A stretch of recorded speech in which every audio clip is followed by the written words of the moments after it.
Date में 30,000 से ज्यादा एड्रेसेस पर स्टेक करा चुके हैं। 30,000 से ज्यादा लोग आज के डेट में स्टेकर हैं और उस 30,000 में लगभग 3,000 के आसपास हम लोग डेडिकेटेड कम्युनिटी शामिल कर चुके हैं। डेडिकेटेड कम्युनिटी का मतलब हो गया कि एक ठीक ठाक अमाउंट से लगभग 3,000 लोग आए हैं और जिनको डेडिकेटेड फंड भी मिला है। डेडिकेटेड फंड उन लोगों को मिला है जो लोग अप्रॉक्सीमेटली मतलब $2,000 से ज्यादा के स्टेकर हैं। मैंगो आर्मी के रूप में आए थे लोग, तो वो उनसे जितने भी अबव के लोग हैं वो सभी लोगों को डेडिकेटेड फंड भी मिला है। ये तो पहला पॉइंट हुआ। दूसरा पॉइंट हुआ कि हमारा स्टेकिंग समिट का कैरियर मात्र 7 महीने का है और 7 महीने के कैरियर में हम लोग 8 महीने के कैरियर में जब समिट स्टार्ट हुआ तो समिट स्टार्ट होने के अपने 3 महीने के अंदर 1 से शुरू हुआ था, लेकिन लोगों को 3 से देखने को मिला था, 3 से बाई करने को मिला था, 3 के रेट से स्टेक करने को मिला था और वहां से समिट 15 पर गया था, यानी कि 500% का रिटर्न समिट से दिया। और फिर इसके बाद समिट जनवरी तक वहां पहुंचता है और जनवरी के बाद फिर डाउनफॉल शुरू होता है और डाउनफॉल शुरू होके फिर समिट 10 पे आता है और मार्च लास्ट में 10 से फिर 20 चला जाता है, यानी कि अगले 2 महीने के अंदर ही समिट आपको जहां पर होता है वहां से 100% का रिटर्न देता है। फिर इसके बाद 20 से डाउनफॉल होके फिर 10 आता है और 10 के बाद फिर जो है मार्च के बाद अप्रैल लास्ट में समिट फिर 10 से 19-20 जाता है और आपको 100% का रिटर्न देता है। अब इसके बाद अप्रैल के बाद मई स्टार्ट हुआ और मई में समिट 10 के आसपास था, 10 के आसपास होता है और 10 के आसपास से फिर वापस आ रहा है। कल कुछ दिनों तक इसने 9 पर मूव किया, कुछ दिनों तक 8 पर मूव किया, आज के डेट में 7 के आसपास मूव कर रहा है। तो 8 महीने के करियर में ये इसका ग्राफ है। लेकिन हम लोग क्रिप्टो करेंसी में है और क्रिप्टो करेंसी वोलेटाइल होता है, ये ऊपर नीचे होता है, ये सबको पता है।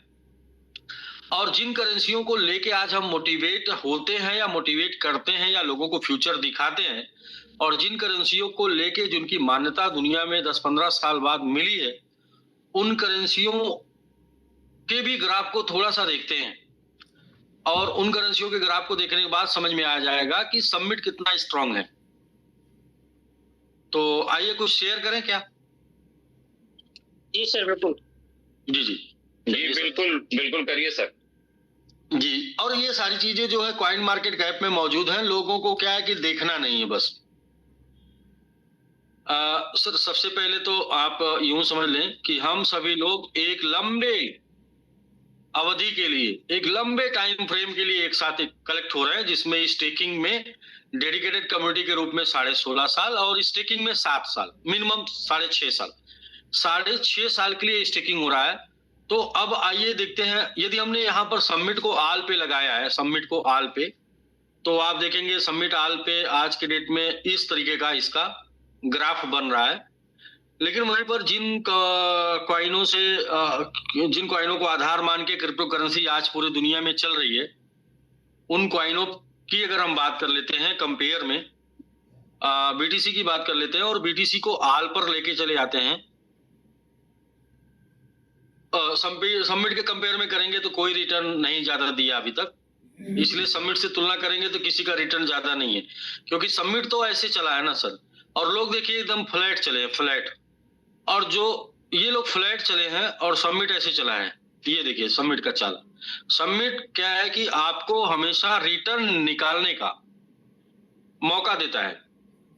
जैसे कि आपने यहां पर स्टेक किया और आपका कलेक्शन हो गया डीपीआर का, ऊपर गया आपने सेल कर दिया, फिर आपने यहां पर स्टेक किया और आपका कलेक्शन हो गया, ऊपर गया आपने सेल कर दिया, फिर आपने इधर स्टेक किया या इधर स्टेक किया, आपका कलेक्शन हो गया, ऊपर गया आपने सेल कर दिया, फिर इसके बाद कलेक्शन हुआ आपका, ऊपर गया आपने सेल कर दिया।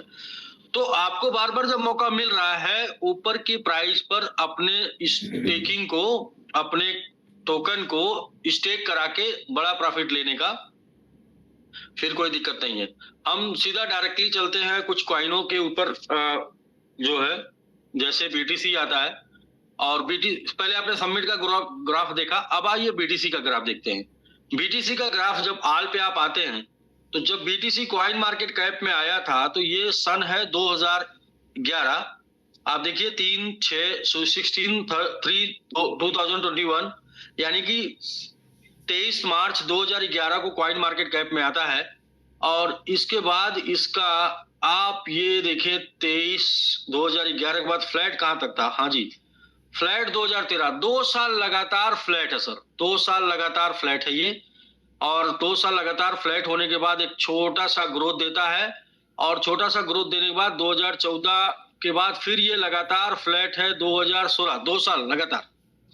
यानी कि एक बार उठने के बाद 2 साल गिरता है, फिर एक बार उठने के बाद 2 साल गिरता है। और यही सेम ग्राफ आपको हर जगह मिलेगा, एवरीवेयर। जैसे यहां से उठना शुरू किया 17 से, इसके बाद जब गिरना शुरू किया तो 18 से लगातार गिरा है 20 तक, यानी कि 2 साल गिरता है और 2 महीने उठता है, 2 साल गिरता है, 2 महीने उठता है। ये तो बात हो गई बीटीसी की, लेकिन बीटीसी के अलावा इथेरियम की भी बात कर लेते हैं। आप किसी भी कॉइन की बात कर लेंगे, सबके साथ यही कहानी है। ये कहानी क्या है सर? ये देखिए 2016 में आया और गिरा गिरा गिरा गिरा गिरा गिरा 2017 में 1 साल बाद उठता है। फिर उठने के बाद जब गिरता है तो गिरना शुरू करता है, तो 2018 से गिरता है 2020, 2 साल लगातार गिरता है।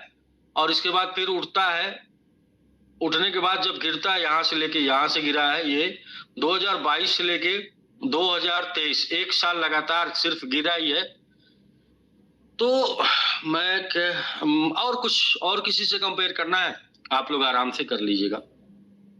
कॉइन मार्केट कैप में जाकर जिन करेंसियों के ऊपर आज क्रिप्टो करेंसी जिंदा है, जिन करेंसियों को लेके लोग आज बात करते हैं, जिसमें लोग कैरियर ढूंढते हैं, जिसमें लोग मतलब अपना फ्यूचर ढूंढते हैं, वो सभी करेंसी जो जिंदा रहती हैं, वो सभी करेंसी जो चलती हैं, वो 1-1 साल 2-2 साल तक ग्रो नहीं करती हैं, फ्लैट ही रहती हैं। और फ्लैट ही नहीं बल्कि नीचे जाती रहती है, नीचे जाती रहती है, नीचे जाती रहती है, नीचे जाती रहती है। और 1-1 साल 2-2 साल उनके नीचे जाने में सिर्फ उनकी एक ही मार्केटिंग होती है कि आपको सही प्राइस मिल रहा है, ग्रैब कर लीजिए, प्राइस दोबारा नहीं मिलेगा। और हर बार जब नीचे जाती हैं तो हर बार यही बात का वीडियो बनता है और यही बात को लेके लोग बाई करते रहते हैं, बाई करते रहते हैं। लेकिन यह है कि 1 साल 1.5 साल में जो वो नीचे गई होती हैं, वो 2-3 महीनों में फिर रिकवरी करके उनसे मल्टीपल रिटर्न देके लोगों को निकाल देती हैं, फिर इसके बाद नीचे जाती हैं 1-2 साल। तो सर जो करेंसी, क्रिप्टो करेंसी में काम करते हैं ना, वो पेशेंस वाले लोग होते हैं। यानी कि जिनको 1 साल 2 साल का बाई करके पेशेंस रखने का, मतलब बाई करके होल्ड करने का क्षमता होता है, वो लोग क्रिप्टो करेंसी में बड़ा पैसा बनाते हैं। और आप देखिए 8 महीने के कैरियर में 3 महीने लगातार ग्रोथ मिला है, 8 महीने में 3 महीने लगातार ग्रोथ मिला है। 3 महीने क्या मतलब, 8 महीने के कैरियर में लगातार आपको ग्रोइंग पोजीशन रही है 6 महीने की। 2 महीना ऐसा रहा जब आपको डाउनफॉल मिला है, 8 महीने में 2 महीने डाउनफॉल और 6 महीने ग्रोथ मिला है। बहुत से लोग कॉल करते हैं और बोलते हैं कि सर रेट इतना नीचे क्यों जा रहा है, इतना सर गिर रहा है, कहां तक जाएगा? सर रेट तो नीचे कुछ गया ही नहीं, क्योंकि कॉइने जहां पर लिस्ट होती है ना, उनसे बहुत नीचे चली जाती है। ये तो जहां से शुरू हुई ना उससे ऊपर ही है, और ये इसका नेचर है। यदि कुछ दिन नीचे नहीं जाएगा तो जो लोग निकलने वाले हैं, जिनके अंदर पेशेंस नहीं है, वो निकलेंगे नहीं। हर किसी को लेके कॉइन ऊपर नहीं जाते हैं, हर किसी को लेके कॉइन प्रॉफिट में नहीं होते हैं। हर कोई क्रिप्टो करेंसी में हर कोई प्रॉफिट नहीं बनाता है। क्रिप्टो करेंसी में प्रॉफिट सिर्फ वही लोग बनाते हैं जिन लोग पास पेशेंस होता है, जिन लोग पास धैर्य होता है। यहां पर सिर्फ एक चीज का मुद्दा है, बस वो चीज का ये मुद्दा है कि क्या समिट का फ्यूचर ब्राइट है, क्या समिट एक्सचेंज के ऊपर लिस्ट होगा, क्या समिट आने वाले समय में बहुत बड़ा रिटर्न देगा? और इसका जवाब आपको मिलता है खुशी मैम के प्रेजेंटेशन में। डिमांड और सप्लाई का उन्होंने जो बढ़िया बेहतरीन प्रेजेंटेशन करती है डिमांड और सप्लाई का, और इसका जवाब कई बार हम लोग देते हैं। डिमांड और सप्लाई हमारा एक ऐसा टोकन है जिसकी सप्लाई हम लोगों को सबको पता है, कितनी सप्लाई मार्केट में ये भी पता है, और कितनी डेली निकल के आ रही है ये भी पता है, और कितने लोग हमारे पास डेडिकेटेड मेंबर हैं, कितने लोग अचीवर हैं, कितने लोग डेली वर्किंग कर रहे हैं, कितनी स्टेकिंग करा रहे हैं ये भी पता है। जब हम हर रोज अपनी डेली निकलने वाली सप्लाई को स्टेक करा रहे हैं, डेली निकलने वाली सप्लाई को स्टेक करा रहे हैं, या उससे उतना करा रहे हैं, उससे ज्यादा स्टेक करा रहे हैं, तो एक दिन ऐसा जरूर आएगा कि जो मार्केट में हमारी सप्लाई ना के बराबर होगी। और एक दिन जो एक ग्राफ बनता है, वो ग्राफ मैं लैपटॉप ऐसे व्हाइट बोर्ड पे बनाता, एक ग्राफ बनता है डंबल आकार का, डमरू का एक ग्राफ बनता है, जिसमें पहले सप्लाई ज्यादा होती है, स्टेकिंग कम होती है, और बाद में सप्लाई घटती जाती, स्टेकिंग बढ़ती जाती, सप्लाई घटती जाती, स्टेकिंग बढ़ती जाती। स्टेकिंग को बोलेंगे हम डिमांड। सप्लाई घटती जाएगी, डिमांड बढ़ती जाएगी, सप्लाई घटती जाएगी, डिमांड बढ़ती जाएगी। तो एक दिन ऐसा आएगा ना कि उल्टा ग्राफ चलेगा, यानी कि जैसे ऊपर की तरफ जाने लगेगा तो सिर्फ ऊपर की तरफ जाने लगेगा। रीजन क्या होगा कि सप्लाई नहीं होगी और स्टेकिंग बढ़ रही होगी, और उसमें जब ऊपर की तरफ जाएगा तो मोटिवेशन भी बढ़ रहा होगा और अचीवमेंट भी बढ़ रहा होगा, तो वो फिर ऊपर जाने लगेगा, क्योंकि हम लोग सप्लाई कंट्रोल कर चुके होंगे। तो मेरे कहने का ये संस्था कि भाई आप किसी एक ऐसे व्यापार में हैं जहां पर मिनिमम 70 महीने का आपका कैरियर है और 16.5 साल का आपका डेडिकेशन है, और 70 महीने के कैरियर और 16.5 साल के डेडिकेशन में 7 महीने 8 महीने में 8 ही महीने हुआ है सबमिट को, और 8 महीने में लगातार 6 महीने ग्रोथ में आपने सबमिट को देखा है। सिर्फ 2 से 3 महीने आपको दिखा होगा सबमिट डाउनफॉल जाते हुए। तो इतने में लोगों की स्टेकिंग या लोगों का क्वेश्चन बढ़ जाना, इसका मतलब लोगों का नॉलेज का कम होना या कॉन्फिडेंस का कम होना, नॉलेज का कम होना या कॉन्फिडेंस का कम होना। सिर्फ सिंपल सी एक बात है, या तो कॉन्फिडेंस नहीं है या तो नॉलेज कम है।